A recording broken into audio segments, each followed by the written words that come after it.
servants. First, I would like to call to order the meeting, and we would like Deacon Brown to come up and say a prayer.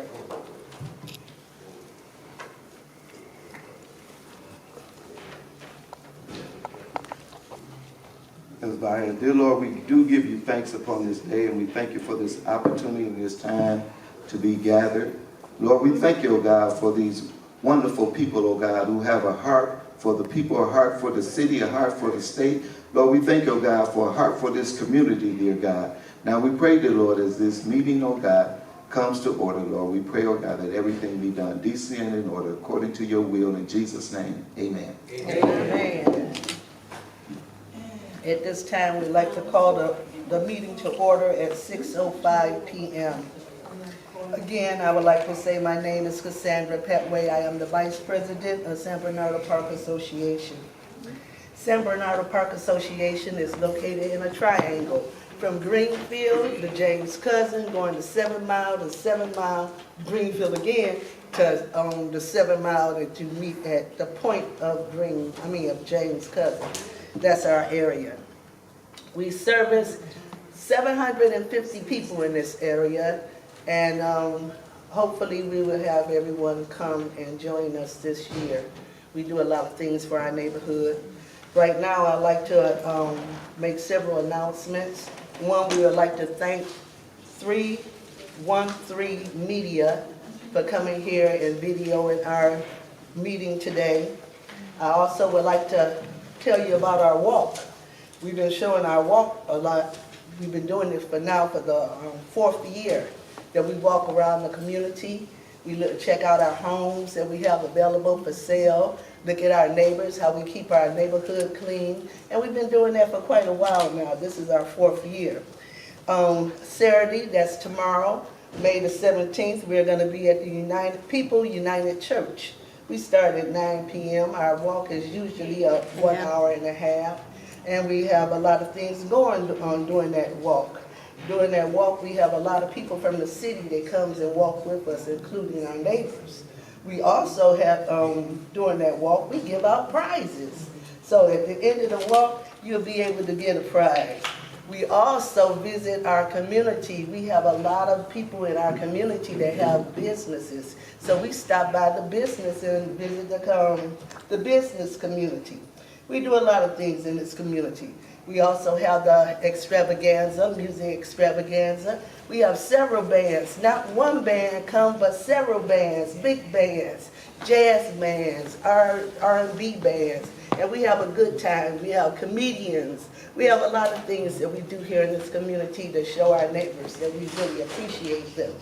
Right now, the time is 6:07.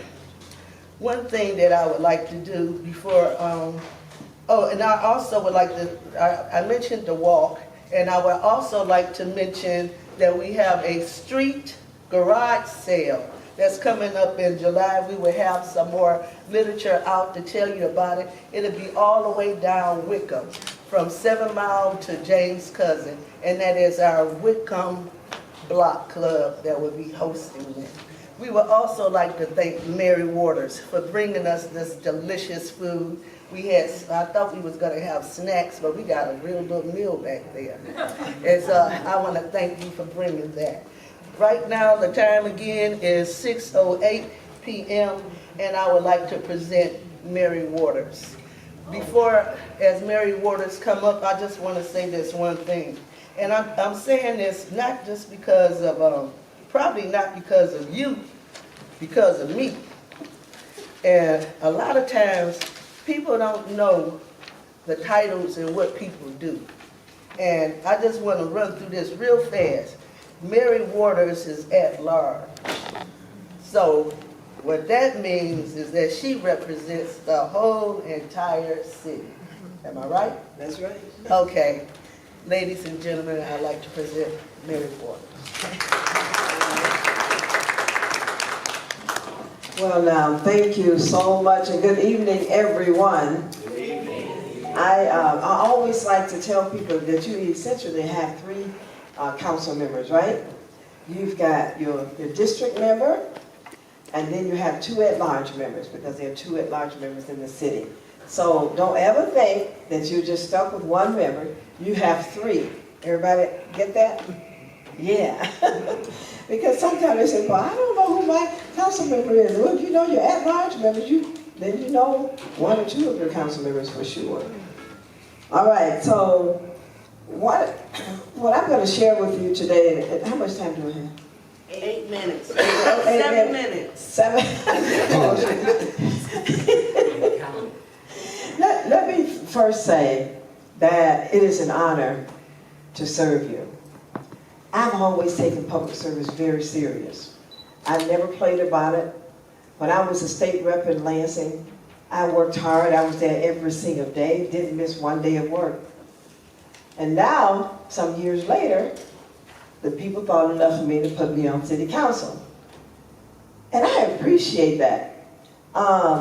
Because when you ask people to elect you to office, you ought to be willing to go and do the job.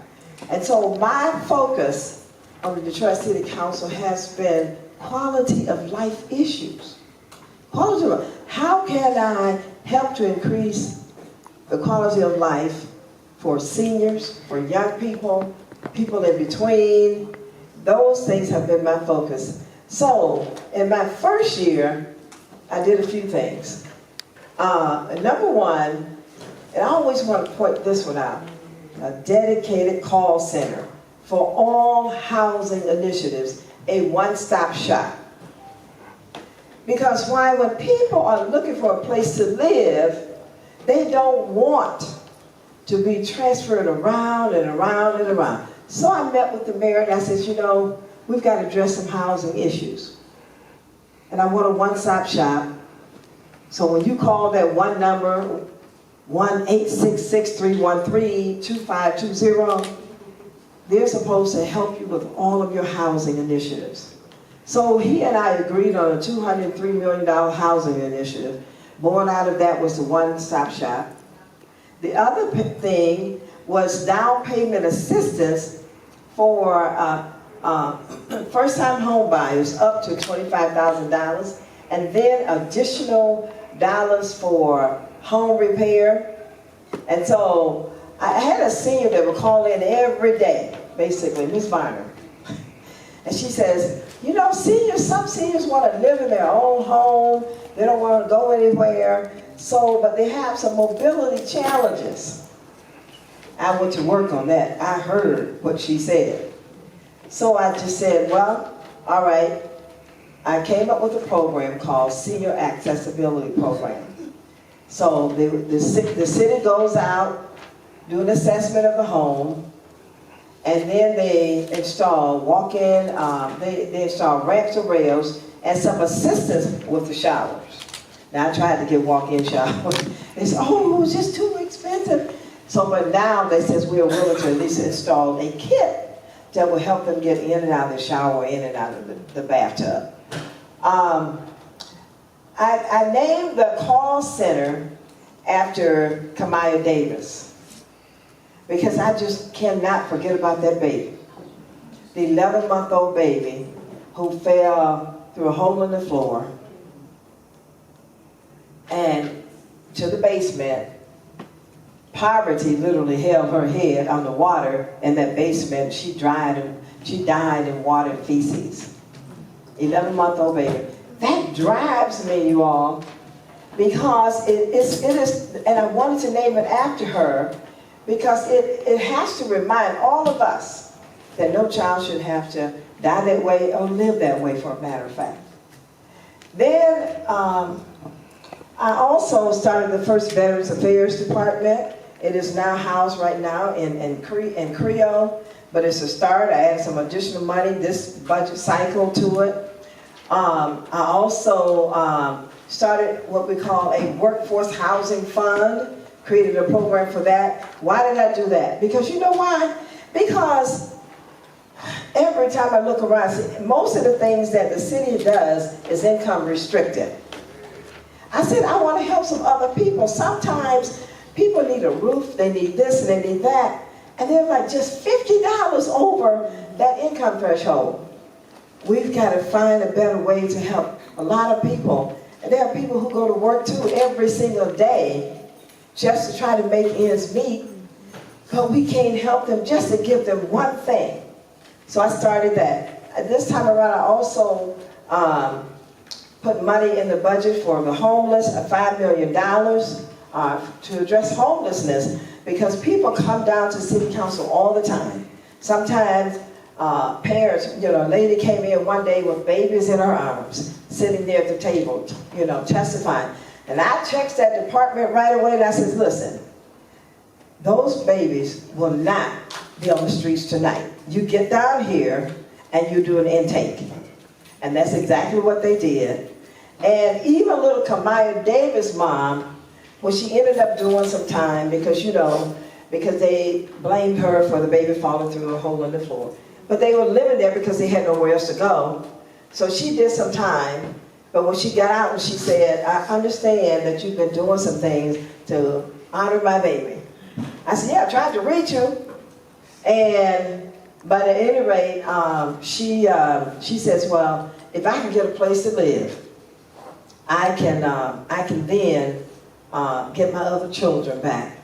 So, is the time already? Oh, Lord. I didn't even get through. I got a lot of stuff here. But I have to share those stories so that you understand what it is that drives me to do what I do and why I enjoy public service so very much.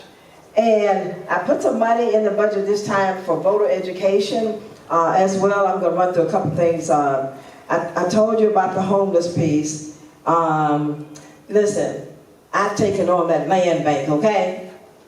This time, we zeroed out any city subsidies. The mayor cut the first piece of it this year. I guess the mayor was a little tired of me talking about the land bank.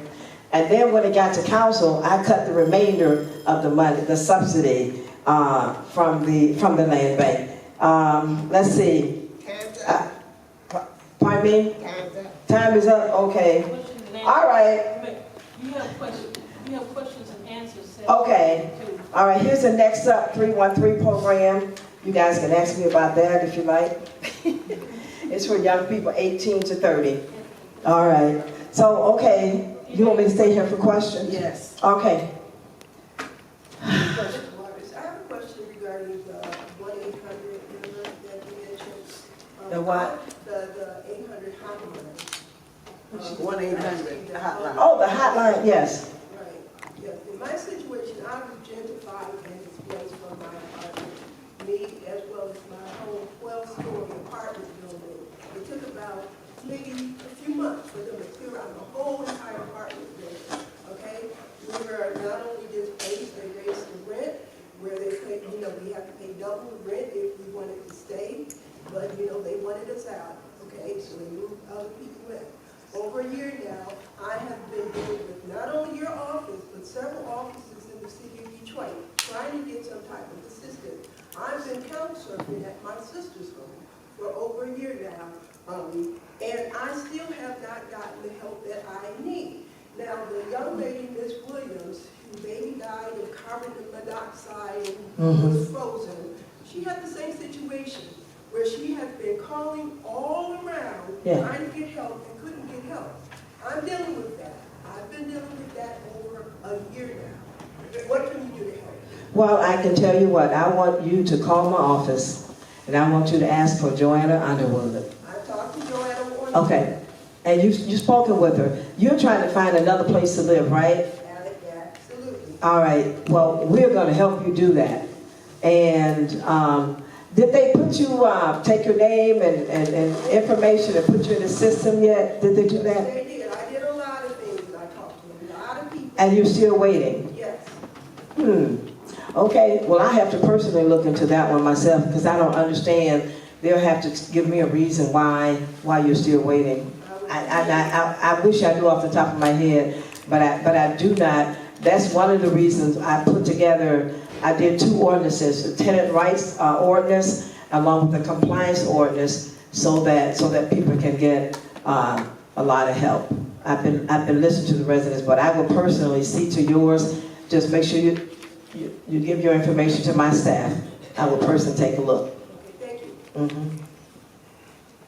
Yeah, Yes, right here. Oh, just wanted to hear about that Next Up program as Oh, well. he wasn't here about the next up. All right, so I had a meeting, well, it wasn't really a meeting. I was walking through Fishbone one day, and I was talking to a couple people I saw in the community, and they were just saying, well, you don't do it much for our young people.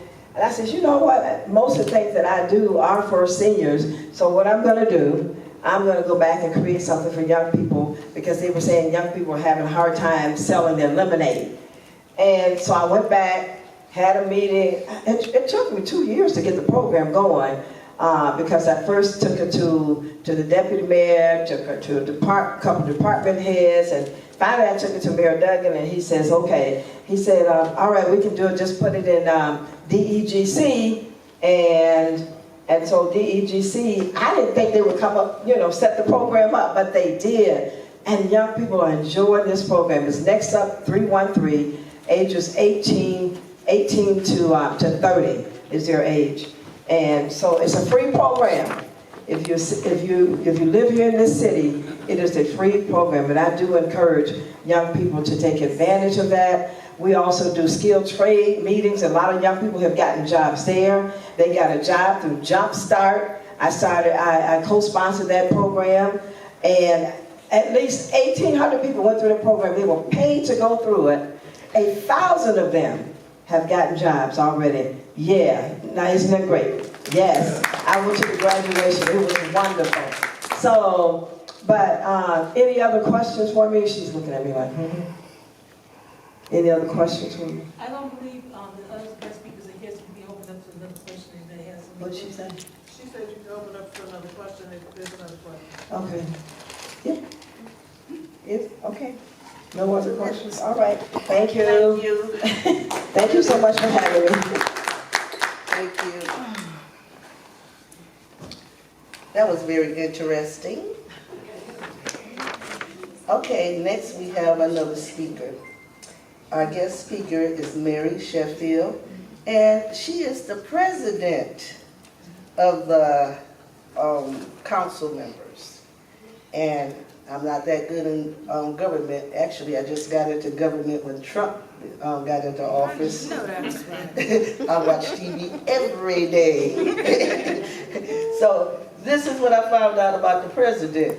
The president, she oversees meetings, manage the agenda, and ensure the council functions effectively. Am I correct? Okay, please welcome Mary Sheffield. Councilwoman Is she here? She's not here yet, and nor is Names, it's embarrassing. My sister told me just say honey. She said you won't mess up if you say honey. Okay, the next speaker is going to be someone that we all know very well, Rashida Tlaib. Did I pronounce that right? And she is our district U.S. Congresswoman. And what does she do there? She, the duties is to introduce bills and resolutions, offer amendments, and serve on committees. Am I right? Yes, ma'am. Okay. We're going to add, Mother, we'll add fighting fascism as well. Okay. Yeah. Thank you all so much for this time. So I don't get to see all of you much when I'm in Washington, D.C., so this is good for me to connect with all of you and stay rooted in community, and I really appreciate this. I want to talk to you about the biggest struggle right now in Congress. Obviously, it's the president, but it's also what Congress, the Republicans, are doing right now, which is cutting nearly $1 trillion of Medicaid. In this committee is Affordable Care Act, Medicare, Medicaid, CHIPS program, $880 billion cut. Now, the good news today, you're all, I don't know if you've seen it, they're one of the budgets, because what happens is every committee, I have 2 committees, we do parts of the budget in each committee. So today, the budget committee couldn't pass their part or their section of the, which is the good news, 16 to 21, so a bunch of, but check this out, Republicans didn't vote for it because the cuts were not deep enough. Look it up. These are folks that are deficit hawks, these are folks that are, you know, they want to cut. You know, they're talking about all of this, you know, waste and, you know, inefficiency and everything, but they will never ever talk about the Pentagon budget, which hasn't passed 7 audits in a row. This is the defense budget. It's where they fund bombs, the war manufacturing companies and everything. So what does this mean? In our district, we have about 38% of our residents, it's about 300,000 of our residents depend on Medicaid. In our district, 12th Congressional District, which includes deep parts of Detroit, right? But it also includes Southfield, Lathrop Village, Bingham Farms. I know we're in one district. Franklin, Beverly Hills, I know, and then I'm gonna go to Western Wayne. It includes Livonia, Garden City, Inkster, Westland, half of Dearborn Heights, Dearborn. Did I miss anything? Redford, my beautiful Redford Township. In there, 45% of our residents depend on this. This is Medicaid, pays for 45% of births in our community. I started the Congressional Mamas Caucus. This is important because Medicaid pays for postpartum, prenatal, pays for vaccines. And it's not just folks that are uninsured, it's folks that are underinsured. So you think about folks in our community that have long-term care, nursing home care. They depend on Medicaid. This is our money. So don't let them think that this is some sort of handout. This is subsidizing for greed in our healthcare system. Remember that. This ain't no handout. This is us, the federal government, our tax dollars funding the fact that we have sick care in our country, and we're funding the greed within the hospital and healthcare system. It's true. You look it up, if anything, the cost of healthcare has gone up. Even if you have insurance, you're paying more out of your pocket now than you ever did before. So what they're proposing is that they're proposing a cut to SNAP benefits. These are food assistance. That's why you're hearing a lot from AARP, from others that are really worried about cuts to the food bank. Like Gleaners has been sending emails out, Forgotten Harvest in Oakland County. All that to say is that this is going to impact every corner of our country. Don't think this is a Democrat-Republican issue. This is a nonpartisan issue. There is a colleague of mine in California, 62% of his residents depend on Medicaid. I'm at 38%. He's still voting to cut. Now, this is life-saving benefits. I was in John James' district. He continues to vote for these cuts. They had a town hall. He refused to come to the town hall, so I went to the town hall. And I answered the questions. Most of them were mothers with special needs kids. One of them actually adopted a child with special needs, George. I remember he kept interrupting. He was so cute. But she said if they even cut a little bit of the reimbursement, just the care for him, it would just devastate her family. So I need all of you to continue to speak up if you know somebody or if you're benefiting from Medicaid, to say this is how it's going to impact our lives. Because what is happening with my colleagues, and I'll open up for questions, is they're actually saying to people, we're not cutting it. The word Medicaid is not even in there. That's accurate, but let me tell you why. Because the way they do it is they put a proposal for a cut within a committee. Now, it's weird that healthcare is in the Energy and Commerce Committee. I know it's weird, right? It's weird, but it is. But that's where they want you to cut. Good news is, Hakeem Jeffries, our leader, asked the Congressional Budget Office, this is a nonpartisan office, and said, what would the impact be for healthcare coverage? And it came back confirming this would be a cut to coverage for our families. So don't let them gaslight folks, because sometimes I do turn on that channel. I'm not going to say the channel here, because I want to know what they're saying. Democrats are just, they're dramatic, they're exaggerating, they're this or that. But guess what? That's why they won't have town halls, because in their districts, in their communities, they're going to be hit hard. Hospitals are going to shut down, and those rural hospitals are going to shut down. They depend on Medicaid coverage. So it's really important. Last thing, and I want to thank my amazing person. He's like, really upset about this, but I'm going to mention one of my residents just came up to me. He's like, Rashida, thank you for working on this. But DTE, want to increase our rates by 11%. I say this all because this is a partnership. It ain't like I can pass legislation at the federal level and make them, cap it or make them, they'll say it's unconstitutional, whatever it is the process is. But all of you, before I leave, will give you an 800 number. I'm going to look it up on my phone and give it to you, and you can share it. Michigan Public Service Commission oversees DTE. They have to make sure the rates are reasonable. Now, 11% is huge for our community. It's a lot. And they just got a hike in January. Do you hear me? They just got a hike in January. So again, when they say, oh, coming to me and saying we got to fund this LAHEAP program that's for shutoffs, I always tell them, yeah, that's because we, the taxpayers, are subsidizing the fact that you keep increasing our rates to the point where it's unaffordable. Like, even during the pandemic, we gave them thousands of dollars because they were in record high 80,000 shutoffs in Michigan. So even though we know that right now they're unreliable, they're the most unreliable service. We continue to hear that, they're doing payouts for their shareholders, but they're not doing maintenance and upgrades where like they should. But that's why I'm a person, everybody yells at me, oh, Rashida's talking crazy. No, it should have never been a private company holding something that is so important to our community, which is gas and electricity.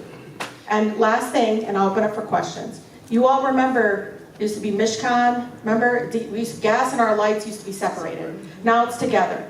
Because my mother, I'm the eldest of 14, and we were a big family, and my mom struggled, but we used to play this game where we pay the gas bill one month, right? And then we forget the shut off, then we go and switch. You can't even do that anymore. It's all together.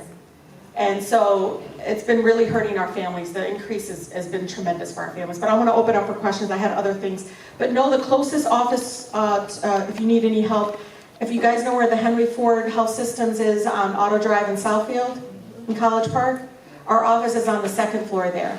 And I'll make sure before you go, make sure to get this, and you'll get our contact information in there. Yes? Congresswoman Tlaib, I don't have a question. I just want to thank you for that, because we just gave them $125 million in January, $850 million now they're trying to increase. And the fact of the matter is that how can we fight for affordable housing if we have unaffordable utilities? I mean, it's just as important. And as you stated, when we had the McGursky plant down in Southwest Detroit, who covered 5 different states as well as Michigan, we didn't have these issues and these problems until DTE and consumers got in. So I just wanted to thank you so very much. Tell everybody who you are. For pushing that. I'm Roy McAllister Jr., and I'm also upset about this, and I'm also pushing. Well, he's the one who's like, Rashida, keep talking about DTE. Yes. But we can stop it, I promise. If we continue, because what we did about a year ago is a bunch of us filled the Wayne County Community College a main campus when they had a in-person hearing, and they got like a point, I want to say something 0.4% increase when they asked for a lot, like an 8% or something crazy like that. But when we show up and we push back, we can fight back against, 11% is too much. And they could just decrease the shareholder payouts, maybe skip a couple years and fix their system first. Yes. So I have kind of a broad question, but I'm wondering, how do you balance the needs of people? Right, today I met 2 people. I had about the property over assessment, and I know Mary's been working, our Councilperson's been working on it. You should hear Mary Waters always calling me about, the fact that affordable housing, the formula there is not working right now in regards to the average median income and the way they apply that. But what is very clear to me is we have to have both. Like, I have to make sure the IRS, workers' comp, disability, Social Security, everything is working for my residents too. Because even if I pass bills tomorrow and fully fund them, you should see how many times I still have to call the Dingle VA and say, how come nobody called my veteran yet to get him the outpatient care that he needs. So you need both. To me, implementation matters. So as I'm fighting right now, like for instance, FEMA, when we had all those flooding, I couldn't believe FEMA did not cover cleaning out basements. So of course I introduced legislation with my colleague from Cleveland to say FEMA should be able to cover cleaning up basements. Because your home is going to get mold in there. In my residents, they don't have the resources to clean out their basement. But at the same time, if they apply for FEMA for other things, I want to make sure that they know how to appeal it, because you always have to appeal what FEMA tries to give you, because it's always going to be less. And I'm sorry that the VA, FEMA, Social Security and Disability, and all those folks, even HUD, act like they're for-profit. They always say no first to my residents. Always say no. And then I have to come and use the power of the letterhead. Sometimes they're like, is this really Rashida? I said, this is Rashida Tlaib. I can't believe you just shut her off on 4 o'clock on a Friday. How am I supposed to go and get emergency funds for her on Friday at 4 o'clock? You just cut her lights out. What are you doing? Or in FEMA's situation, I said, they'll say, oh, well, we didn't get the follow-up information. I said, we emailed you all twice. Now again, I'm not saying these federal workers are not working hard, but they're overworked. That's why I'm shocked to see them wanting to cut Social Security by 50% workforce, because that's less responsiveness for my residents. This was the first time we got close to Dingle VA being fully staffed. That's why we actually we saw there was less people calling saying, I haven't got a call back, or the service was, you know, because we fully gave them the capacity that they needed to fully support our residents. So we have to do both. Because to me, a bill may or may not change people's lives, but us using the power of our neighborhood service and me calling, using the power of the letterhead, anything. Our office calls an IRS like, what? You know? We have to do both, because that's what changes people's lives today, is me advocating on their behalf. So don't think of me just a congresswoman, think of me social worker, lawyer, you know, you name it, you know, arguer for you, whatever you need. Because it's not just about getting bills passed, it's also making sure these government agencies are working for us. You have a question about housing? I do, thank you. Yeah. The question I have is regarding rapid housing funds. For whatever reason, it's not being implemented in the city of Detroit. This has been a proven, evidence-based legislation that Obama endorsed, Biden, as well as Bush. It works. That's why they endorsed it. So it's not working. You know, I don't know what it is, but the city of Detroit, they don't seem to understand the new definition within the HEART Act. And I think there needs to be someone from the federal level, I agree, with that capacity of a legislator as well as a lawyer to explain it to the city of Detroit so that they can implement the program that has already been funded to help people get housing. I agree with her, and let me tell you, the federal government, a significant amount of money, the federal dollars. So, you know, I get to press the button and say yes to increasing housing funds, right? Housing First is a national model. It is very much accepted and very much has been studied over and over again that it's effective. What I can do is oversight. So because it's federal dollars, I can use the power of the letterhead. And I did this during the ARPA when the American Rescue dollars were coming in.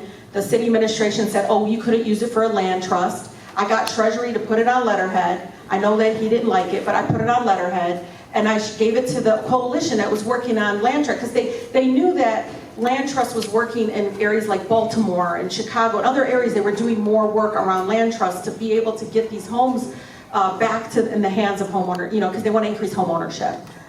We used to have, 70% home ownership in Detroit. You guys see that it's now less than 50 in some areas.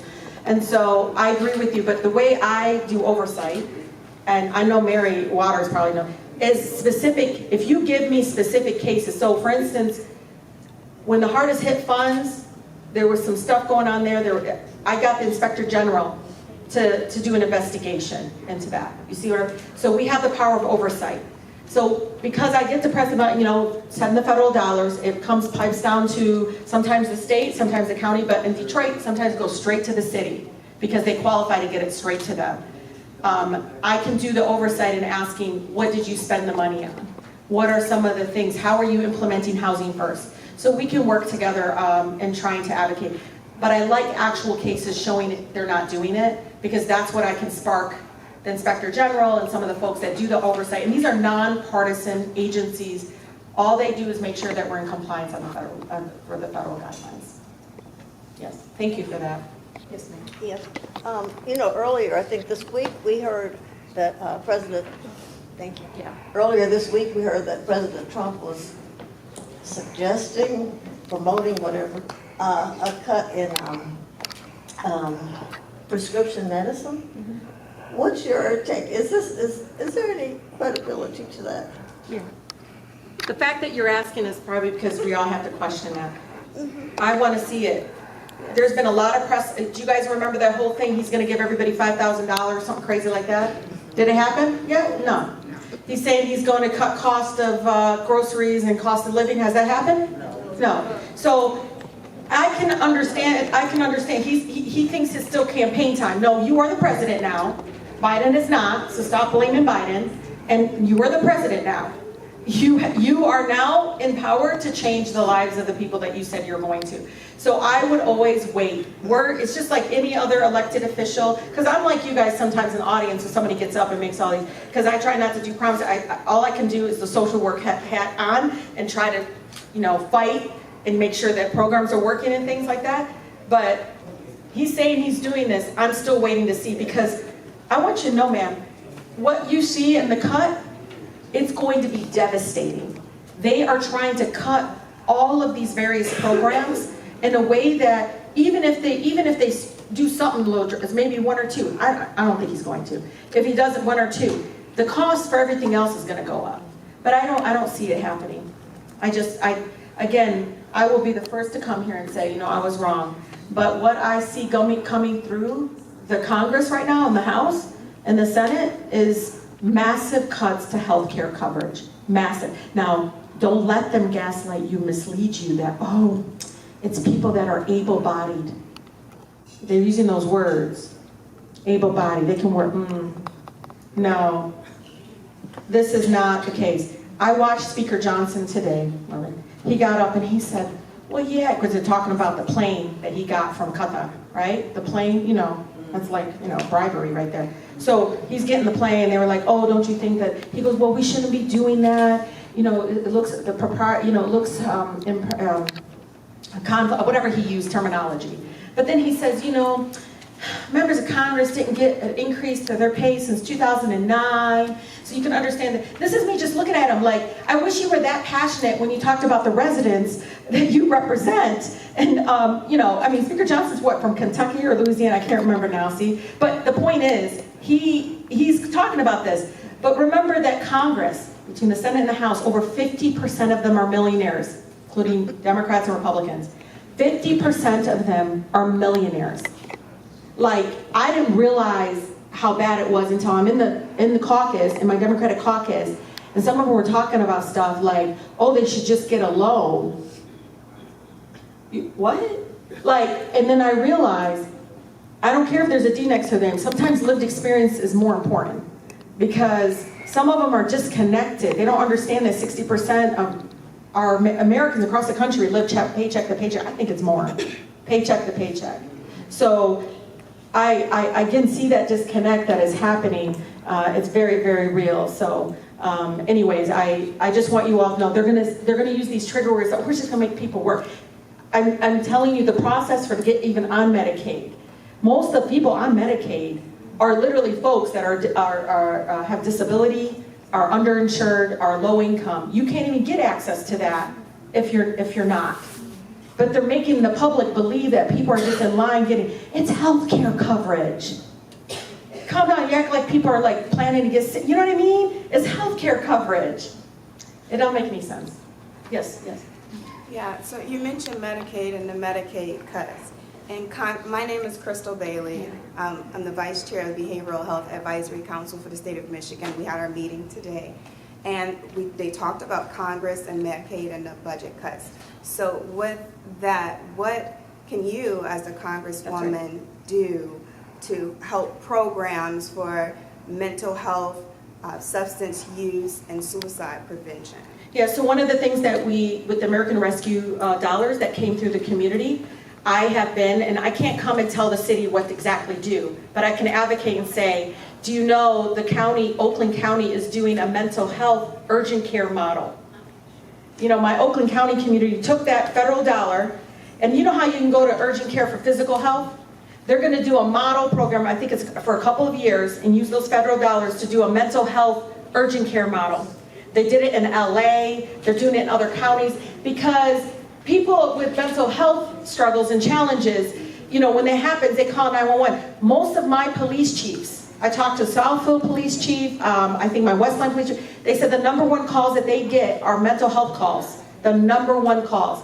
And they end up at the emergency room with no continuum care, no real care in regards to addressing some of the mental health challenges when they're going through an episode and so forth. Well, that's one of the things that we do that you don't do is dial 911. You dial the crisis line, which is 988 instead of dialing 911. Yeah.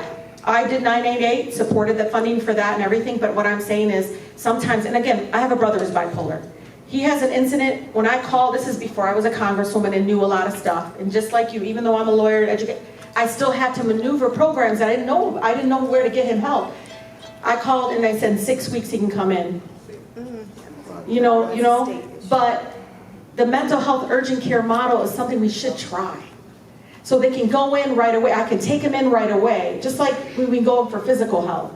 So that's something I want to support and continue to fund and continue to encourage. Now, I can't force it, but I can say, because when the federal dollars comes for mental health or for health, public health, they can decide, you know, what implementation. That's why I hope you're paying attention to our council members, our school board members, because when we get those federal dollars in, they get to do the implementation. We can put guidelines on it and guardrails on it. Like, for instance, one state wanted to use the American Rescue dollars to build a prison. We're like, can't do that, right?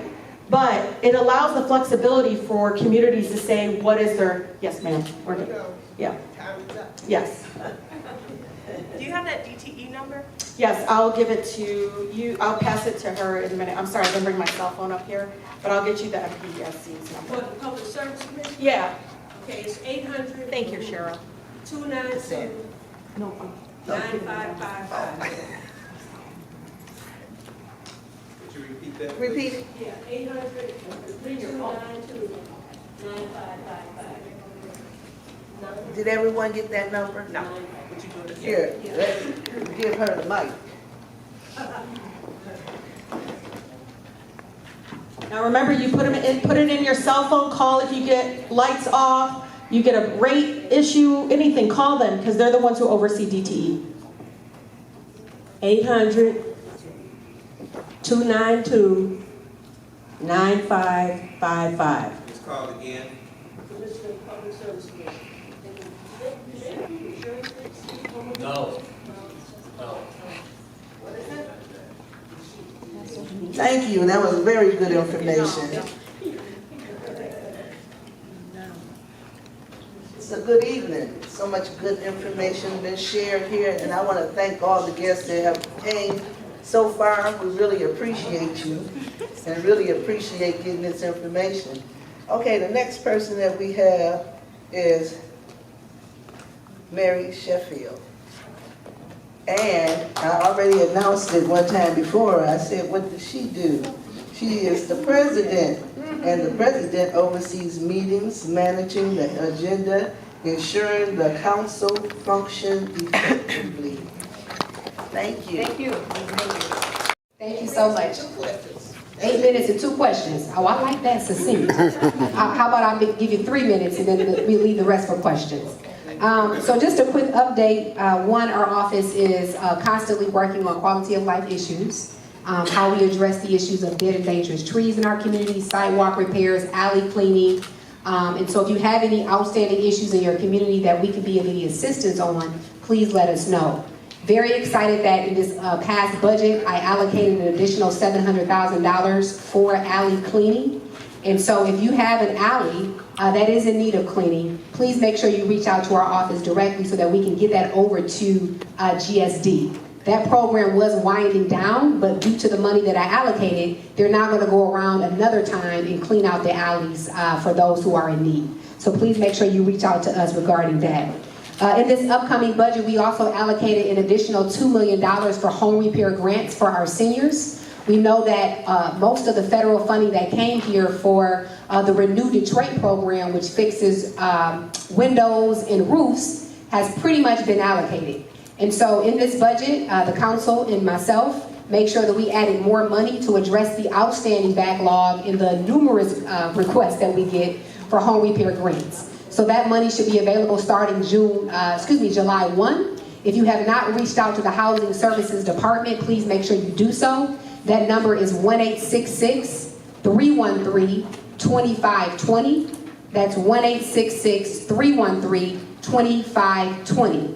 The council also recently passed, we received some federal dollars, CDBG disaster recovery funds that can be used for climate resiliency work and basement backup infrastructure repairs. If you can tie any type of infrastructure issues to the storm that took place, I think in 2023, you will be eligible for grant funding as well.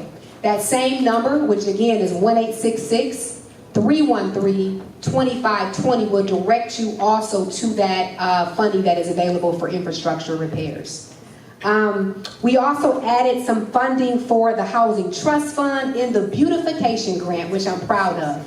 This is a grant that I started that gears funding towards neighborhood block clubs and associations. If you own vacant lots in the community and are looking for access to grants, the beautification grant is a great tool to provide you access to funds to beautify areas in your community. You can also call that same number for that information.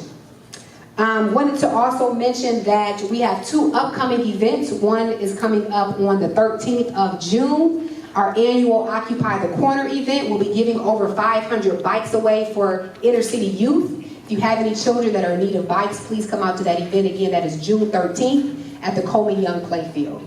And then lastly, Ray, we have our summer youth camp event. If you could briefly just shout it out because you know more details about it, but it's about getting our young people into jobs, into summer camps, and it's going to be held at the Northwest Activity Center. Okay, yes, that is going to be May the 20th at Northwest Activity Center, ages 5 to 24. We'll be signing the young people up for free summer camps, and if you're 16 and up, we'll have summer jobs hiring on the spot. So if you know any youth age 16 to 24 looking for a summer job, we'll have people on the spot. I know Motor City Casino, Shake Shack.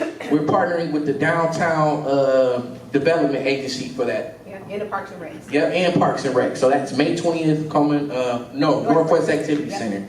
All right, so we just wanted to make sure you all know that because we know our youth, we want to keep them busy in the summer and we want to keep them employed as well too.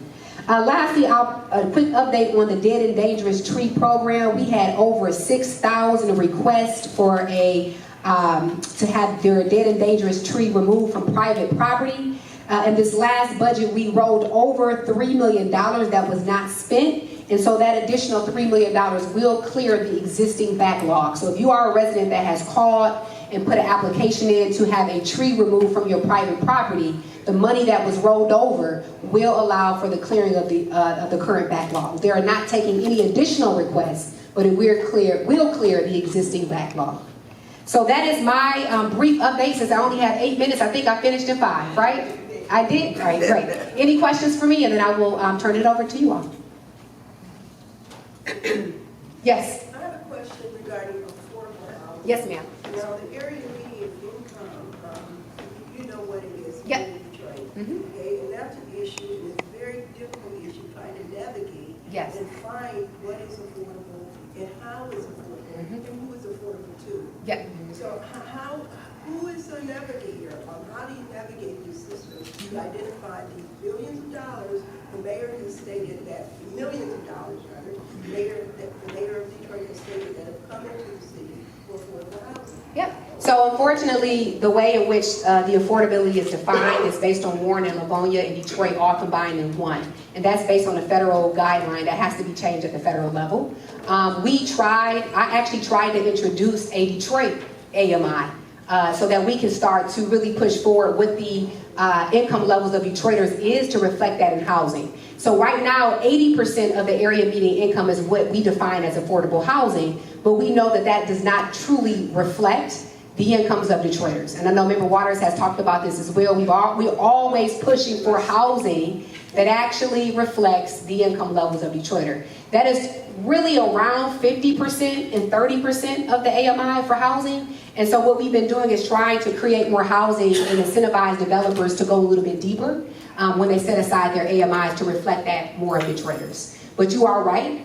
What we define in Detroit as affordable housing is 80% of the area median income. I think that's around $50,000 or $53,000 for a family of one. But Detroit's AMI is around $38,000. So as you can see, it does not necessarily capture the incomes of Detroiters. So we have to actually set aside housing that is around 50% and 30% AMI to really capture the affordability levels of Detroiters. So again, we are seeing more because we've been pushing for more developers to come down in what they call affordable, to go deeper into 30% and 50% AMI, and we're going to continue to advocate for more of that to happen. Yes? Yeah, there is a federal bill that I am meeting with New York Congresswoman because it's an issue in New York. Yep. To start using more sense. Exactly. And Mary Waters is a big supporter. And yes. She's going to be introducing over and over resolutions to support it. Mhm. But me and Rep. Clark, because she has New York, we want it down to census tract. Exactly. And again, we have to change the formula because it's not working. The formula doesn't work. I agree. I agree. And while we wait on the formula, what we've been trying to do is encourage developers to actually reflect the incomes of Detroiters, and that means we need housing that is at 50% of the area median income or below. And so that is what we've done. And I'm also proud of the Housing Trust Fund that I created that actually funds housing that is at 30% of the area median income and below, that really targets the most vulnerable in our community. So thank you for that question, and we're going to keep fighting for real, true quality affordable housing. All right, I'll take one more question. Okay. Yes. Actually, this isn't a question, Okay. it's a comment. Yes, ma'am. I thank you for rolling over that money, because Yes. after more than 2 years, I think, I had applied to have my The tree? tree removed. Okay. And so they removed it this past Oh, good. January, February. Beautiful. So I appreciate that. And Thank you. when we saw the bills, how much it costs for our seniors to take on that cost for trees, $3,000, $4,000. It's a huge cost to incur. So we're very proud of that program. And again, we had thousands. We still have thousands of people who are waiting. So I'm glad that they got to you. Yes. All right. All right. Any other questions? No? All right. Thank you so much again, Council President Sheffield. It's been an honor to serve. We did leave our newsletter. If you have any questions, our email and our number is there as well. Thank you so much. Thank you. Very interesting, and thank you. Okay, we have our last speaker here, our guest speaker, but we also have some people here that we would like to share some information. Our last one would be Regina. And Regina has been a very, very strong supporter of San Bernardo Park Association. She came out with her babies and walked every week. Was it every week? And we also had, you were there too? Absolutely. We had somebody else there and stuff. I know your name was right on the tip of my tongue. Say it again. Crystal Bailey. Crystal, that's right. They came and walked with us almost every week, I believe. And you guys should come too. And don't forget our donation bucket in the back. We need those donations. You know, those donations help out a lot, like give you a little gift for walking, you know, water, things like that, you know. So please help us out and give us a little donation if you can. And we would also like to remind you again that we will be walking tomorrow. Please come out, it's fun. It's only about an hour and a half. And then, you know, you meet so many people, it'll be over before you know it. And it's healthy. So thank you, Regina, and here she is. Oh, let me say a little something about Regina. Regina, she's a state representative. And her responsibility is for voting on bills related to the public policy matter, levels of state spending, raises and decreases in taxes, and whether to uphold or override vetoes. And that's what she does. All right, thank you so much. Thank you for that, and thank you, San Bernardo Park. You guys are awesome. You should come out to the walks because they're great. And for those of you who saw my babies last year, you'll see they're not really babies anymore if you come tomorrow. But I'm Regina Weiss. I'm the state representative for this district, House District 5, which includes Northwest Detroit from Amel to McNichols, including a part that goes a little further south to Puritan between Ardmore and Greenfield. And then the western border is Southfield Freeway, eastern border Livernois, and it also includes almost all of Oak Park and all of Royal Oak Township. I am a former teacher, former Detroit Public Schools teacher, and I currently serve on the Education and Workforce Committee in the House, as well as the Natural Resources and Tourism Committee. I also chair our Michigan Legislative Labor Caucus, and I am the secretary of our Detroit caucus for the legislature. Tonight I just want to give you kind of a quick update on some of the things that are going on in Lansing right now, and mostly just be able to answer questions that you have. So a couple of things. I mentioned I chair the Labor Caucus. We've been doing a lot to introduce legislation to try to help increase labor standards for the state. We did a lot last term on that. I was really proud to introduce the legislation that repealed Michigan's so-called right-to-work law, anti-worker law, and also bills to restore collective bargaining rights, particularly for public sector employees and teachers. we introduced some more legislation this month in honor of May Day to help both to increase workplace safety standards and also to restore additional collective bargaining rights and also to restore local control over workplace policy decisions. So what we call local preemption, which nobody knows what that means. We also call it the Death Star, which is even more confusing to folks. But basically preventing local communities from being able to set local ordinances for workplace standards, including pay and other safety measures for their own local communities. So I was proud to help support that legislation and we'll be pushing for it. I also actually just published an op-ed in Bridge, Michigan about that legislation, which I can share if folks want to read to learn more about that. And then additionally, there's a lot of work that we're doing right now around the budget. And so you already heard our Congresswoman come out and give an update about what's going on in DC. And the one positive I can say about what's going on in the budget process in Michigan is that it is not as dysfunctional as what's going on in DC, but it's still unfortunately not very functional right now. Our current House Speaker has said that he's not planning on getting a budget done on time. He said that back in March when they put forward a budget plan out of nowhere. So we don't vote on budgets in March, it was very strange, but out of nowhere put forward a budget that slashed the general fund by 92% and slashed our school budget as well by $5 billion. And I was mortified. I got up, I spoke in strong opposition to it. Almost every single Dem voted no. And that bill went over to the Senate and is sitting in the Senate. And it will never pass, it'll never move because the Senate is controlled. We have split power. So Dems control the Senate, Republicans control the House. Obviously we have a Democratic governor. So the Senate this past week did pass out their budget plan for, that's on schedule and on time. The House has said they were going to pass a new budget plan, an updated budget plan, but we have yet to see that. And I just heard today that we likely won't see that next week, or we at least won't see all of the budgets next week. I hope that's not true. I hope they actually do vote out some budgets next week, because the following week we're off for the Mackinac Policy Conference, and so if they don't get the budgets done by next week, we're looking at June, which could push the budget back past the July 1st deadline, which is always when we try to get our budget done so that schools and local governments know what they're working with and can budget effectively. So that's really scary. Also have heard rumors around certain cuts that are being floated around critical programming. We saw in the budget that the Republicans passed, they cut all of the funding for at-risk students in the state, in our Opportunity Index. That's over $1 billion in funds that help support some of our most vulnerable students.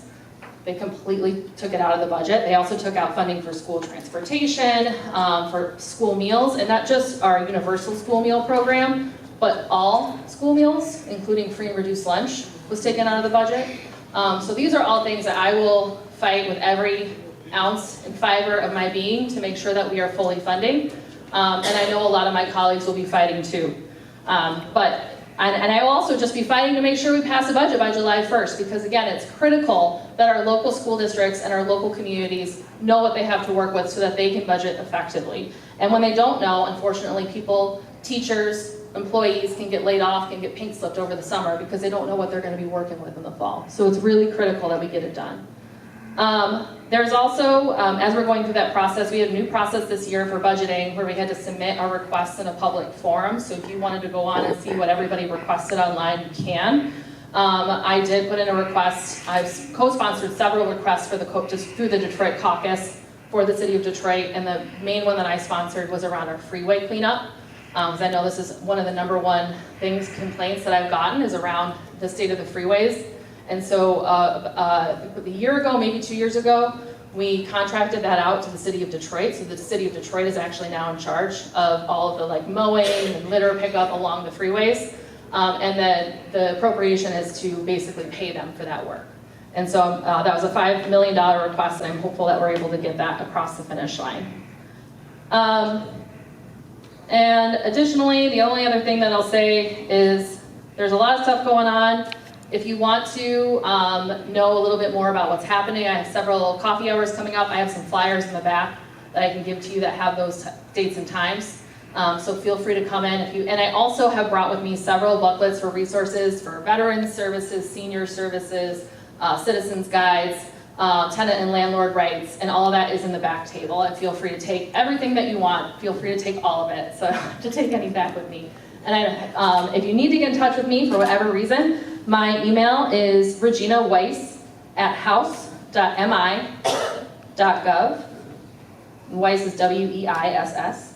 reginaweiss@house.mi.gov. And my phone number is 517-373-0844. 517-373-0844. I'd be happy to take any questions. Yes, Virgil.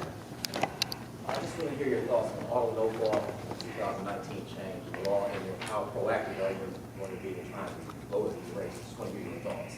Yeah, I absolutely think that, so I wasn't around in 2019 when the auto no fault passed. I came in 2020. But I will say that at the time I was opposed to the change.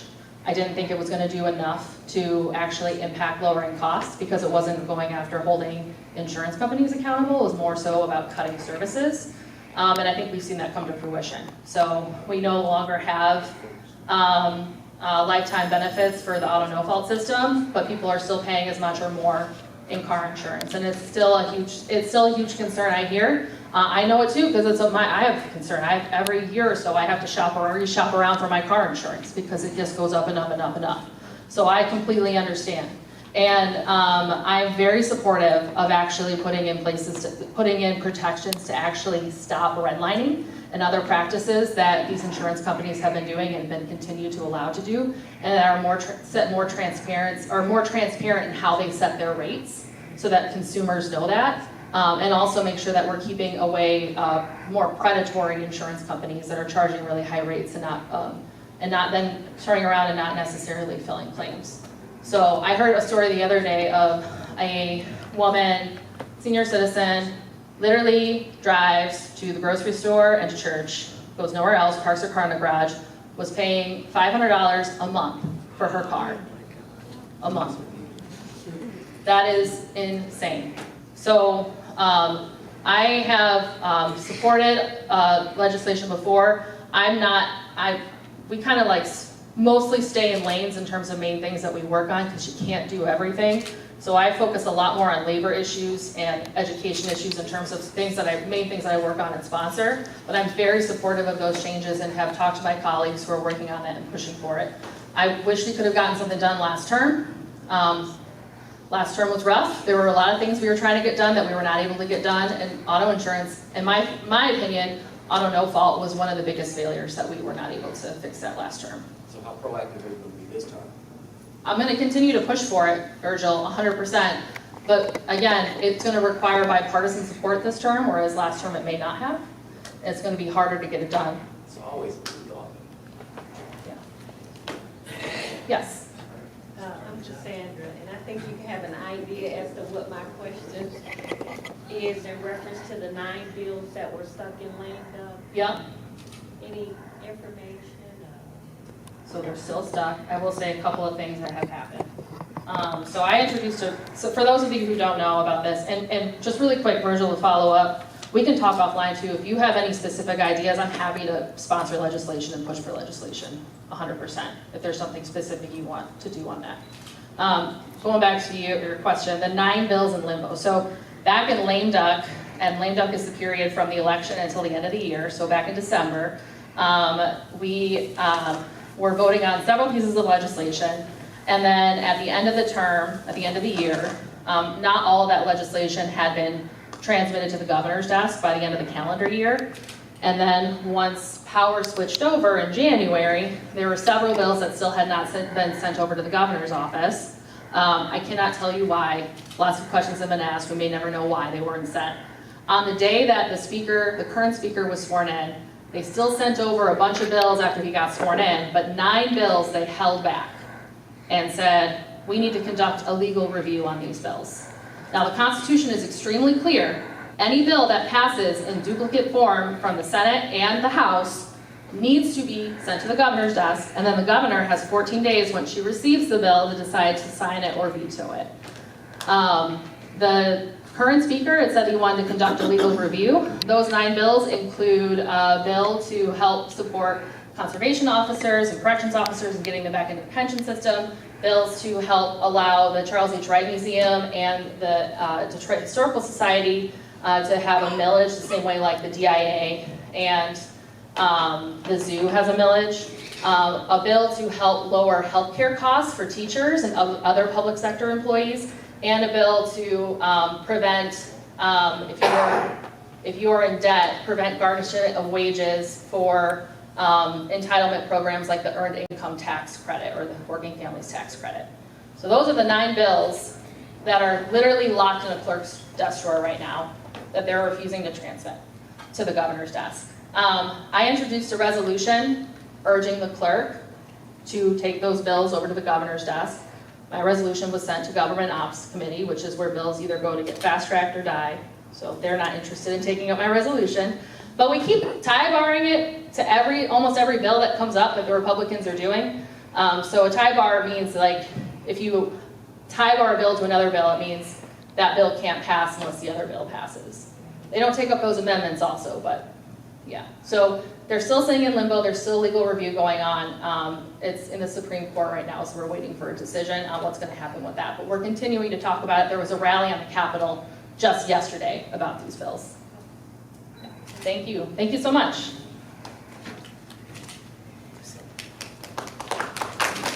Regina. I want to thank all our guest speakers. We have had a lot of very interesting topics. Now we have updates. Please stay around for the updates. We have about 8 people to come up and give you a little short update of what's going on. The first one that I want to call is Roy McAllister. Big Bird? We want to the Congressman, then vote on Councilperson. So first one will be, is Councilwoman Callaway, is somebody here from her office? Okay, so the vote to the next one. This will be Commission. Well, we have all of this. Who's the next one? Detroit Public School Community. She's not here, but she's going, then will be Crystal, from the Director of the Community Outreach. Is she here? No, Virgil speaking.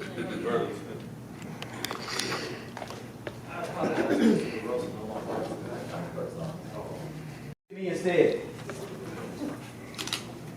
Good evening, everybody. Good evening. Bringing you greetings from the Honorable Kathy M. Garrett, your Wayne County Clerk.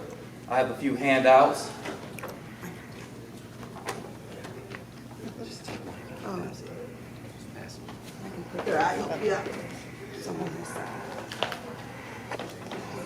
So first and foremost, you no longer have to go to Toledo to elope.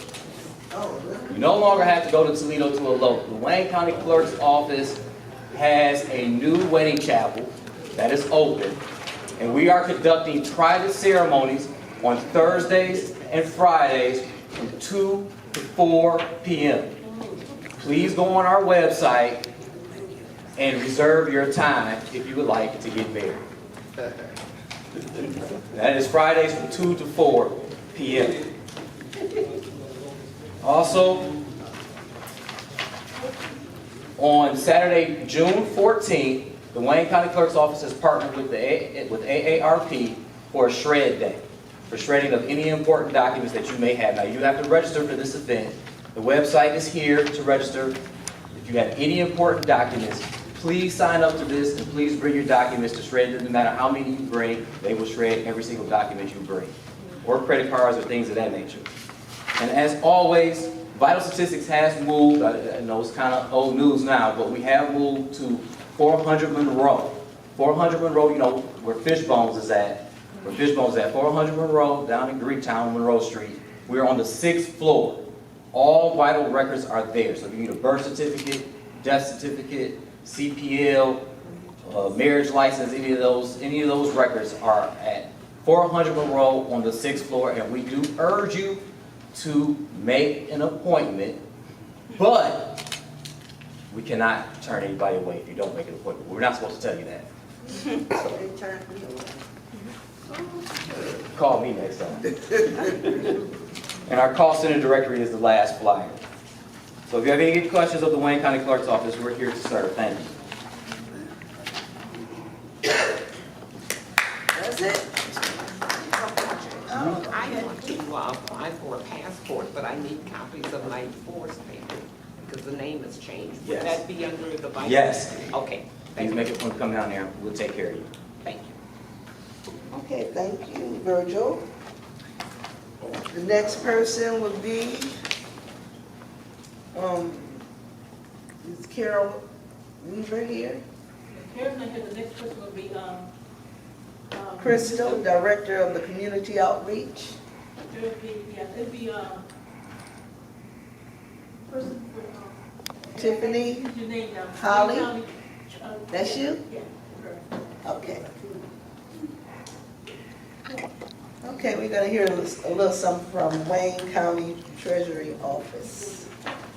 Good evening, everyone. Good evening. Coming from a product of a preacher's daughter, I know about time, and I don't want the young lady, they said 5 minutes, so I learned from my father to do it in 3. I'm executive assistant working up under our treasurer, Eric R. Sabri.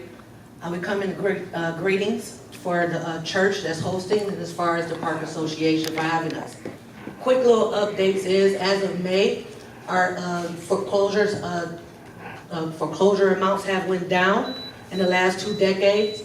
2024, we was at 3,000, and before that, in 2024, we currently recorded 2,111 tax foreclosures. Notable decrease from 2023 from having 3,400 foreclosures. Due to this and due to the communities and other programs such as partnerships with Wayne County, with Wayne Metro, MyHave, United Community Housing, we was able to save people's properties every day. Our treasurer allows everyone to get into payment plans all the way up to March 31st. Due to the bomb threat that we had on March 31st at our 400 Monroe building, he extended it to April 8th, so everyone will have time to save their property. We're the only county that lets you get into payment plans that's after the foreclosure date. Outside counties will foreclose on you on March 31st. So we have to give a support to our treasurer for allowing that and giving us extra time to get our affairs in order. Other than that, due to payment plans for your 2023 taxes, payment plans will start in June. June 15th is the exact date. You can come in and get into a payment plan with 10% down. That 10% down will last until about October. For your veterans, please let your veterans residents know. Veterans can get into a payment plan with no money down. It will increase the monthly, but because we have waived your down payment. First responders are getting payment plans with no money down. So he's doing the best that he can with the community and helping those who is helping us. If there's any questions? I think I did kind of good. You did. Any questions? Well, please remember to come down there and talk to us. Don't be shy. I know we're private. We have made appointments now. So now when you're at the cashier window, you have more privacy. There's not a crowd behind you all in your business. So please come down and talk to us because we won't know unless you talk to us.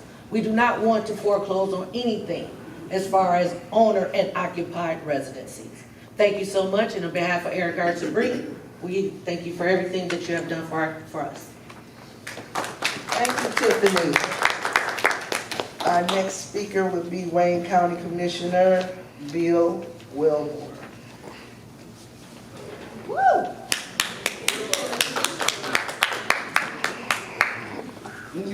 All right, Commissioner. Well, blame the person that wrote the agenda. Good afternoon, everybody. Good afternoon. Y'all have to excuse me, I'm kind of tired today. We just buried one of the top 10 Tuskegee Airmen in the world. Lieutenant Colonel Harry Stewart. We just buried him a little while ago. That's why I'm dressed in my uniform like this. My name is Bill Wellborn, and I represent Wayne County Commissioner Clark Coleman. I only have one thing from her. She's getting ready for her annual shredding event. It's going to be held at the 12th precinct in the parking lot. I'm not going to pass out the flyers until probably about the 1st of July. So if I pass them out now, everybody will throw them away. You like me? Don't get rid of it. Throw it away, forget about it. But when you come down there, make sure you check your paperwork, because we have found screwdrivers and hammers and everything else, and any kind of metal in there. And that goes to the machine, it's all over. I got something personal myself. As you see, I'm on the Tuskegee Airmen, and we're having our annual fundraiser, which is a cruise up Lake St. Clair on the Ovation. It's on August 17th, which is a Sunday, from 6 to 10. We charge $125 for it, and I found out that's cheap. I don't know, because Northwestern charges $200 a person, and that's just too much. But what we're going to have there, we got one fighter pilot left here in the Detroit area. He's 100 years old. He'll be there. One lady that was a nurse, one of the 3 black nurses back in the early 40s, and around there, when there was no black nurse at all. She lives here in Michigan. She lives in Farmington Hills, right down the street. We're going to have a couple of Roses of Rivers. I'm sure everybody knows who Roses of Rivers were. They're the ladies that worked in the factories during the war. Now, 3 of the black ladies have passed away. My best friend, her name was Stella. We used to argue all the time, and she was 104 when she died, a couple of years ago. They got one more, and all the Roses of River women, the youngest one is 96. I look at her, you know, and the oldest one is 104. And they always call me, when I go with them, they call me a baby because I'm a couple of years behind them. But I left some flyers back in the back, though, for those. One other thing, this month and this month only, Sunday, if you have kids 8 to 17 that want to go out to the airport and ride in the airplane free, you can do it this Sunday. There was a mix-up on the reservation, so they got a lot of openings out there. A parent or a guardian has to go with them because you got to sign an agreement because the kids go up in the airplane. And we're governed by the EAA, and if somebody don't sign for the kids, they can't fly. And most of the kids, you know, when they first look at the plane, I'm gonna do this. No. When they come down, they show all 36. And they laugh and they love it. You fly all around the Detroit area. If there's ball games downtown, we can't fly over downtown while the ball game's going on. There's ordinance on that. We have to go a different way. But come out to the airport, it's on Connor and Gratiot. When you come out, if you come out there, if you come down Gratiot, the first traffic light you come to, you turn to there, that's where you come to. You go to Hangar 13. You probably see me out there walking around somewhere. You come out there.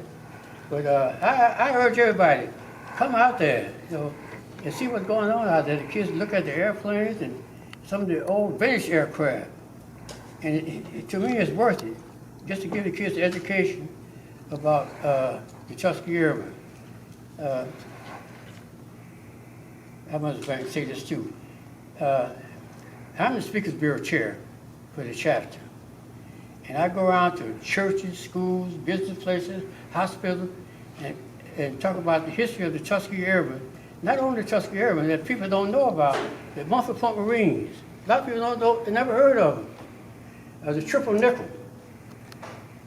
A group of paratroopers were all black, and they could jump anywhere where other people couldn't jump out of. Harlem Hellfighters, I'm sure you heard about them. A long time ago, there used to be a guy around here named Mr. Glenn. I don't know if anybody remember him, but he was one of the guys that led to the escort to take Patton gasoline show because Patton they ran out of gasoline. They drove at night with the lights out.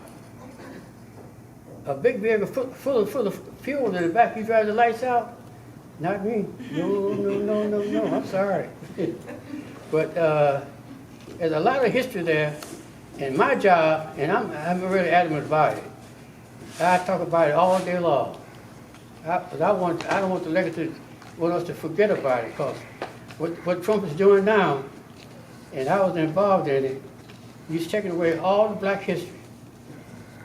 At Lackland Air Force Base, where you go to basic training, we were in the curriculum at one time. He took it out. He took out the Multiple Marines. He took out everybody. He even messed with Jackie Robinson. And Jackie Robinson was the first black baseball player in the major league. But but I better shut up. When I get to preaching, I just keep going. But anyway, but this is the only thing that's important to me. Is this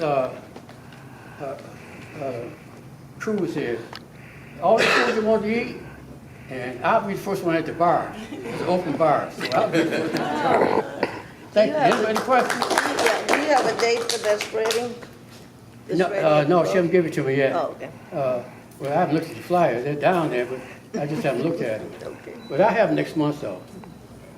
You have a question? Oh, Is this Sunday the only Sunday that kids can come out, or is it following Sundays also? no, this is the only Sunday that you can come out right away and go up to days. Usually have to call in and get a reservation.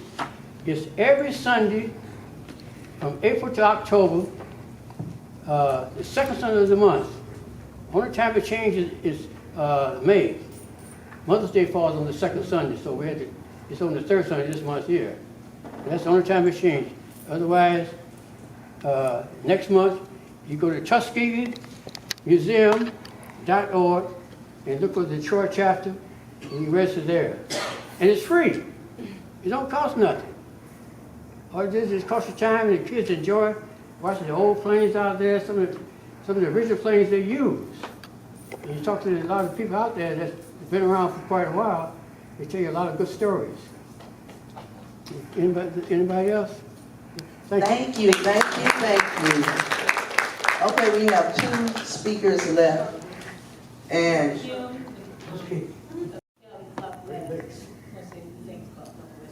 First go Kim, she's representing the city. Then candidates.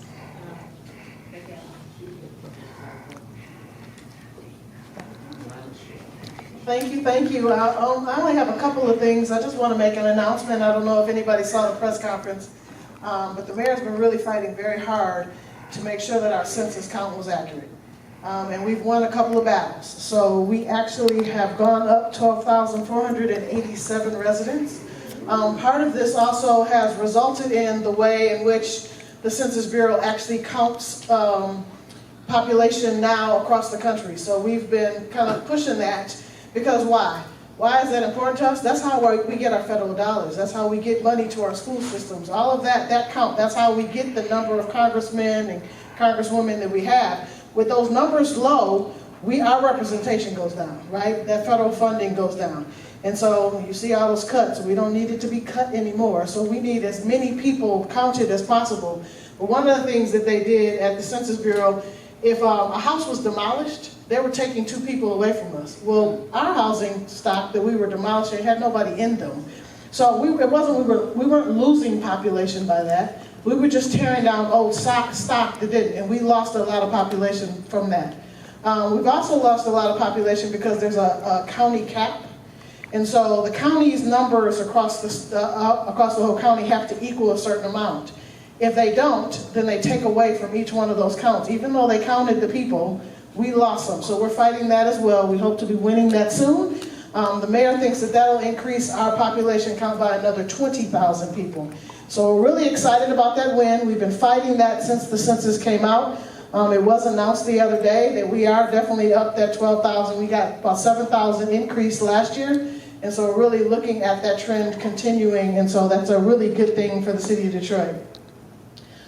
Next, I want to just announce that partially because of San Bernardo Park Association and their incredible walks that they do every year, we are this year doing community walks throughout our district. And I'm doing that for a couple of reasons. Because we need San Bernardo Park to meet Palmer Woods. We need College Park to meet 8 Mile Emerge. We need our neighborhoods to come together, share wonderful ideas, talk to each other from what they're doing in their neighborhoods. How did you get this way? What did you get to do that? So we can start to talk. But another thing is that we constantly hear on our news and on our media all the negative stuff. Well, somebody got shot over here, or somebody got robbed over there. That's what we hear on our media. We have some beautiful neighborhoods in District 2. We have some incredible people in District 2. So we're going to highlight that. So we are going to be here tomorrow with San Bernardo Park. We are bringing out our crew, so we are going to be taping this as well. And we are going to put together a documentary of all the great neighborhoods in District 2. So we are going to be doing walks throughout the summer. We're going to start with San Bernardo Park tomorrow, and then we do have, there's by the Burwood Wall, we're doing one on June 14th. July 19th, we're doing Sherwood Forest. The 28th, we're doing the Neighborhood Association of June. I know Martin Park has September 13th, so we're going to be doing these regularly. They might not all be on Saturday. Some of them might be because University District we're going to do on a Wednesday. So we're going to be putting out this, but we want you to come, just like we want to come here. We're going to meet you here tomorrow, but we want you to come to these other walks so that we can learn more, and then we can have, and we'll have a big highlight tape at the end that we will put out in all kind of social medias. I'm even trying to get some news coverage on that as well. And then at the end of the year, we're going to do a big community parade. And so I want all of the neighborhood associations to come out. I want us to celebrate us and for us to know what each other are doing. And so we're doing that throughout the summer. And again, inspired by incredible walks that you all do here. And so we plan to be out here tomorrow. And other than that, our District 2 meeting is every second Tuesday of the month. Every second Tuesday at 6 p.m. That is where we share all of our information and all of our great updates. I just want to also just share too that we did Motor City Makeover, and that was our spring cleanup. But Motor City Makeover is not one time of the year. We want to clean up all the time. So Motor City Makeover is 365. If you, your block club, the neighborhood association, I know is going to do one soon, right? If we're going to do a cleanup, if you want to do that, please just let me know. We do have more bags, more gloves. This is our District 2 t-shirt this year, so our Motor City Makeover t-shirts look different before. This is a local artist from the District 2. Actually, his name is Felly. He's an artist on Livernois. We put out a survey. This is what District 2 picked. Each one of our districts have different logos on the front of their Motor City Makeover t-shirts this year. These actual logos are going to be put on Keep Detroit Clean posters, like small murals in our parks and open spaces up and down some of our corridors so we can keep Detroit beautiful. So this is what you guys picked in the survey, and you'll be seeing a lot more of this out throughout throughout District 2. So that's all I have. Any questions? And I do want to just real quick to thank our city council for two things, especially.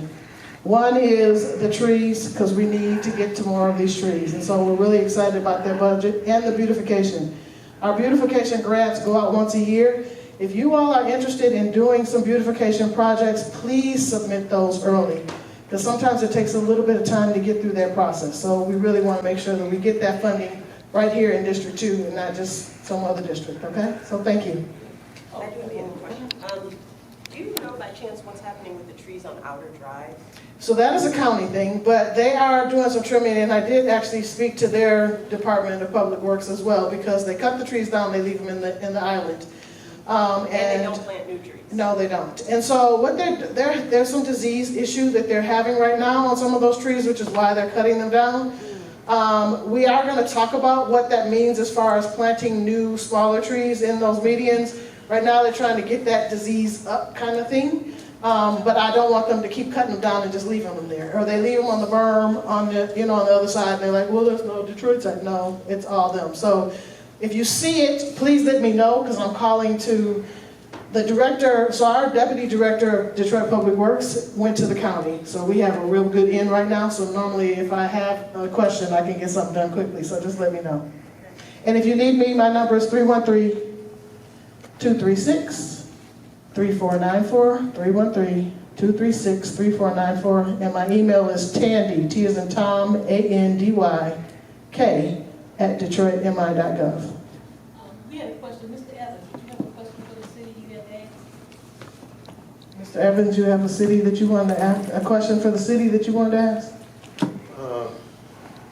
want to find out who would remove one of those garbage containers, carbeer containers, if it just showed up on the corner and no one, it don't belong to anyone. You have an extra Corvette container? Well, it's not mine. I know. Just ended up on the corner and it's been there for. Well, let me know where it is. We'll have it picked up. It's on the corner of Pembroke and Whitcomb. Pembroke and Whitcomb. Corner, right down the street. Okay. Thank you for that, because normally what happens is somebody will take that and try to use it at their house, and that's illegal. So we appreciate you reporting that. I'll get it picked up. All right, thank you.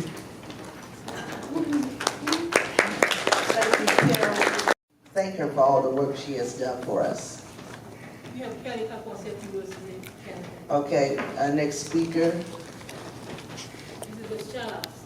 Blood pressure screenings, cholesterol screenings, diabetes screenings. I'm a community health worker, and I've been assisted with referrals or navigating through some of these processes that the city's talking about that they have the programs. So I'll keep you in the loop as to what's going on. Ms. Tandy, we're looking forward to participating in the walk, so you'll be hearing from myself, and Dr. Beth says hello. So that's all I have for y'all. Okay, thank you. And I have some flyers on And the our last, but not least, thank you for waiting. Thank you.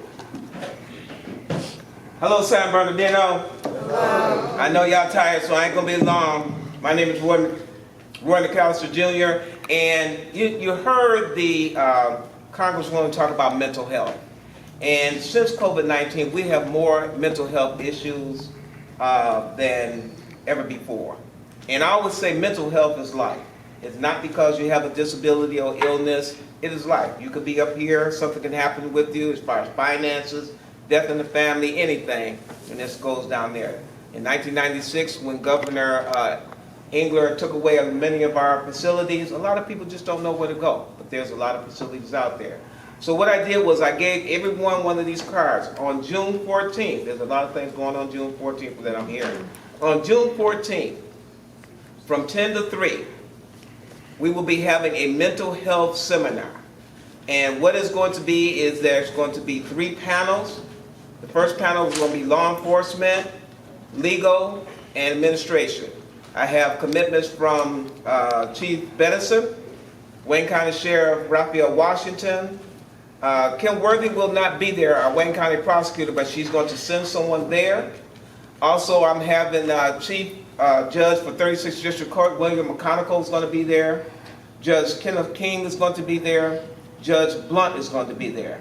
I'm trying to pull also some representatives. I'm going to try to get Congresswoman Rashida Tlaib and maybe some state representatives there, so we can talk about the whole base. That's your first one.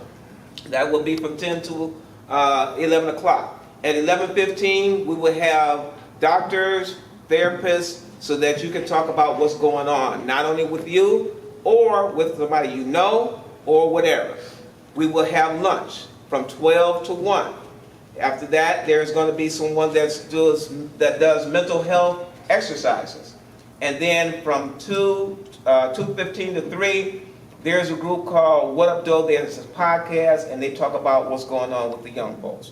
So this, again, I try to give everyone a card. Please register, because the reason why I'm saying this is this is such a very important issue. And it's an issue that there's going to be a lot of people. It's going to be the University of Detroit Mercy in the student union conference room. And it can only hold so many people. So I'm looking to have a second one on September the 13th, because we want to have as many people find out and talk about what their issues are. So with that, please take advantage of. Please register so I'll know how much food they have and I know when to cut it off, okay? Also, I just wanted to add that I also gave you some of my literature. I am running for Detroit City Council, District 2, come back and represent you. As Kim has stated, it is about bringing us together. And with this walk, it's great, but it is about bringing us together. So, as she stated, College Park will know what San Bernardino is doing, San Bernardino will know what Sherwood Forester is doing, and so on and so forth. So it's about coming together. So I just want to thank everybody. I know it's time to go, but Kim Tandy has a question for me. I actually want to make a statement about what he's doing about the mental health thing. I just want to know that you all know how important this is. He used to have workshops all the time when he was in council before, and those workshops have stopped, but we really have got to address this. In the 12th precinct, and actually across the city, our domestic violence has gone up drastically.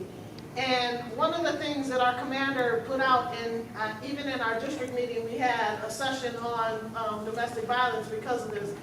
But because our assault charges our numbers are going up so much, it's really important for us to recognize the mental health portion of that, to get us together to start to talk about it. There are resources out here for people, and we've got to. So if you are seeing domestic violence in your neighborhood, 90-something% of our assaults are people that know each other. That they're fighting about something. We had 2 brothers that shot the other brother over the dishes. Over the dishes. And so we've got to get those down, because when you have stuff like that that's happening in your neighborhood, children are watching these things. So it's really important. I just want to commend the counselor for actually having this forum, because it's really important and very prevalent in our community right now. Kim Tandy, thank you so much for that. Thank you. Virgil, you had a... I just wanted, mental health is so pivotal. I just wanted to make this, or put this stat out there. Last fiscal year in the state of Michigan, the Department of Health and Human Service budget is around $38 billion. Only 1% of that was allocated to mental health services. That's right. That's right. That's very key when we put people in Lansing. Yes, sir. Yes, sir. I mean, it's very, the money is not really appropriately spent for the mental health when it comes down from the federal government. And Virgil's right. We have to look at folks that are not only in Lansing, well, mainly in Lansing, because it's coming down from the federal government, and then they're distributing out to the counties and to the municipalities. So we have to make sure that people are concerned about that, because one of the things, and I apologize, I didn't want to be long, but this is something that's very passionate with me about, is that we have to have longer term care. You can't just put somebody in for 72 hours and then release them back out, and then the medication and everything else. So again, we're going to talk about all this on June 14th from 10 to 3. So thank you so much again. Thank you so much. God bless you. Love y'all. Good evening. I'm Crystal Bailey. Some of you know me for running for state representative in District 5, which is our current state house district since the redistricting.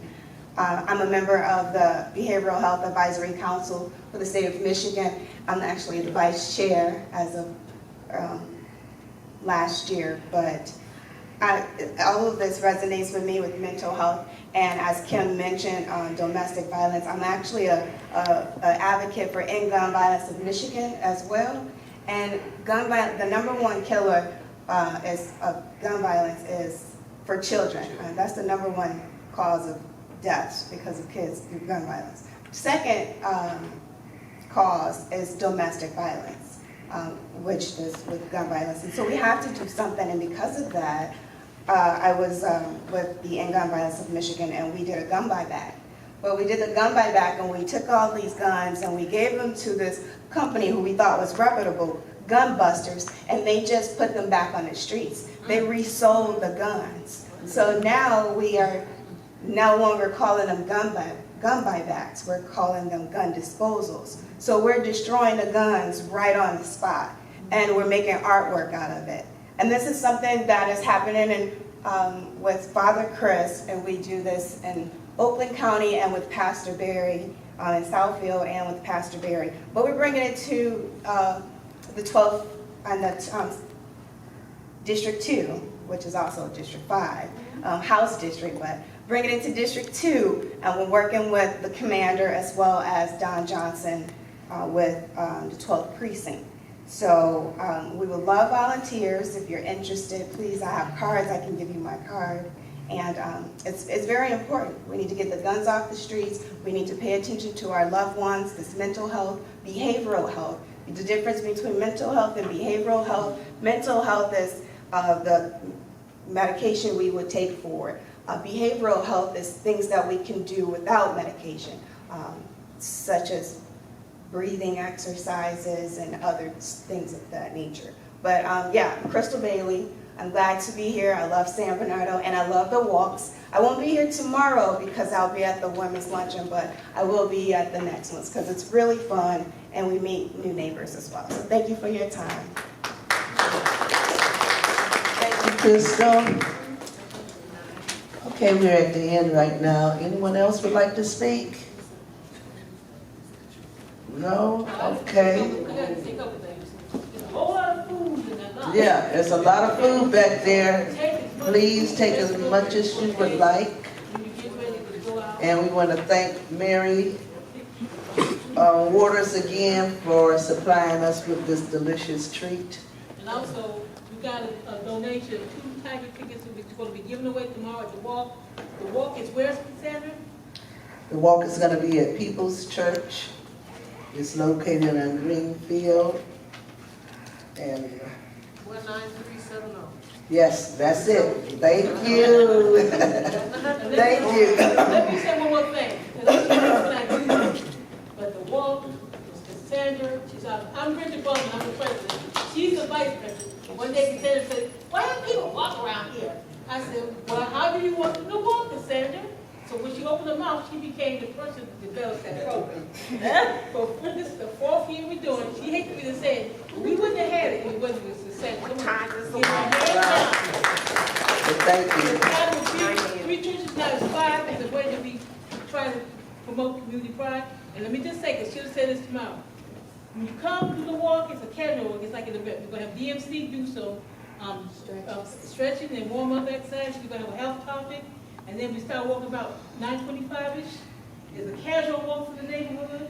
Don't mind my cousins, because they ain't got the word about cutting the grass. It's not about that. It's about just walking in the neighborhood with people. We invite, public is invited. Anybody can come.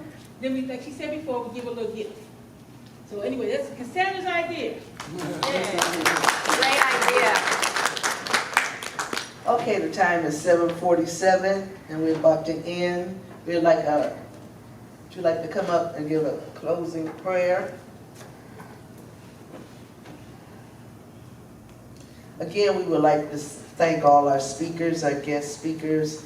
Kim, we really appreciate you. You help out a lot with this association. McAllister, everybody, Crystal, everyone, thank you for coming and thank you for participating and helping out at all times. Thank you. Let's look to Father God, we do want to give you thanks and praise for all these wonderful people, all of these wonderful folks from our different areas of leadership throughout the community, oh God, Lord. We pray, oh God, Lord, that everything, oh God, that has been said, oh God, let us take it out for those who were not here, oh God, and Lord, let us spread it through our community, oh God. Lord, we thank you for the love and the dedication that the people have for this city and for this community, oh God, and we ask for traveling grace and mercy in Jesus' name. Amen. Amen. Thank you and have a safe trip home.